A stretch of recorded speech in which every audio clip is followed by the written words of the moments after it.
UAE ने visa rules लेकर आया है, कम इनटू इफेक्ट। तो ये वीजा रूल नए आए हैं कल से 3 अक्टूबर से। देखो, एक नया कंसेप्ट लेकर आया है यूएई गोल्डन वीजा का। सबसे पहले तो ये समझते हैं कि गोल्डन वीजा है क्या, इसमें क्या चेंजेस हुए हैं, ये बाद में समझेंगे। सबसे पहले हम समझते हैं गोल्डन वीजा क्या है। देखिए, गोल्डन वीजा एक लॉन्ग टर्म रेजिडेंस वीजा है, जिसके तहत यूएई 2-3 चीजों को साधना चाहता है।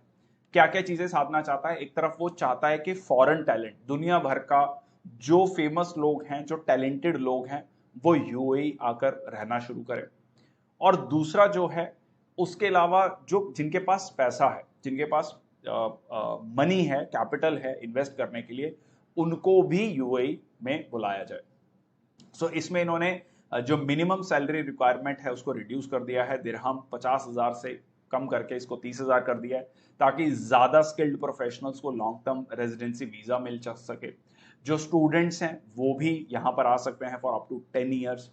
सो long term residence to attract talents and highly skilled workers. तो यहां पर एक ये चीज आपको अप्रिशिएट करनी होगी कि किस तरीके से टैलेंट पर इतना फोकस है कि आप दुनिया भर से कहीं पर भी आप रहते हैं, किसी भी देश के नागरिक हैं, और अगर आप टैलेंटेड हैं तो उसको यूएई चाहता है कि वो यूएई में आकर काम करे, यूएई की इकोनॉमी को, यूएई की जीडीपी को ग्रो करने में वो हेल्प करे। तो इनका मकसद है इन्वेस्टमेंट को बढ़ाना, इन्वेस्टमेंट एनवायरनमेंट को बढ़ाना, और बिजनेस एनवायरनमेंट को एक सूटेबल बिजनेस एनवायरनमेंट प्रोवाइड करना। तो बेनिफिशियरीज कौन कौन होंगे इसमें? इन्वेस्टर्स होंगे, एंटरप्रेन्योर्स होंगे, एक्सेप्शनल टैलेंट होगा, साइंटिस्ट और प्रोफेशनल्स होंगे, आउटस्टैंडिंग स्टूडेंट्स और ग्रेजुएट्स होंगे, ह्यूमैनिटेरियन पायनियर्स और फ्रंटलाइन हीरोज। तो इन लोगों को ये बेनिफिट दिया जाएगा। इसमें 10 साल का एक रेजिडेंस, मतलब आपको 10 साल का लॉन्ग टर्म वीजा मिल रहा है। अच्छा, इसमें कुछ कमियां थी, उनको सुधारा गया है। जैसे मैंने आपको बताया कि सैलरी जो है, मिनिमम सैलरी 50,000 से कम करके इसको 30,000 कर दी गई है। पहले जो स्टे का टाइम था वो 30 दिन था, वो बढ़ाकर 60 दिन कर दिया गया है टूरिस्ट वीजा, ताकि ज्यादा से ज्यादा टूरिस्ट जाएं यूएई में घूमने के लिए।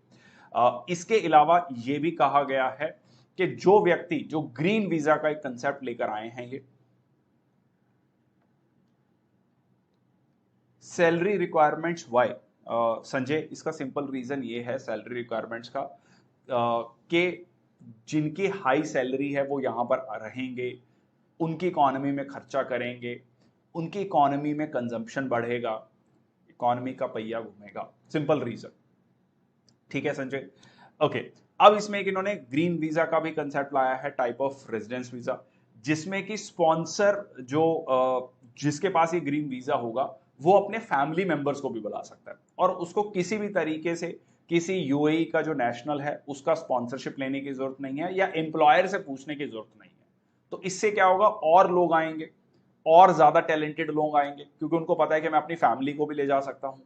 इससे उसका कंजम्पशन उस इकोनॉमी में बढ़ेगा वहां पर, क्योंकि जब आप किसी चीज को कंज्यूम करेंगे तो ऑब्वियसली वहां की सरकार का जो टैक्स का रेवेन्यू है वो भी बढ़ेगा, और इससे टैलेंटेड लोग वहां पर आना शुरू होंगे, और टैलेंटेड जहां पर लोग आएंगे डेफिनेटली बिजनेस को भी एक ग्रोथ देखने को मिलेगी।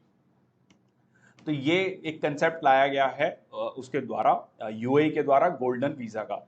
अब इस गोल्डन वीजा से उनको एक्सपेक्टेड है कि यूएई दिरहम में 100 बिलियन का इन्वेस्टमेंट आएगा।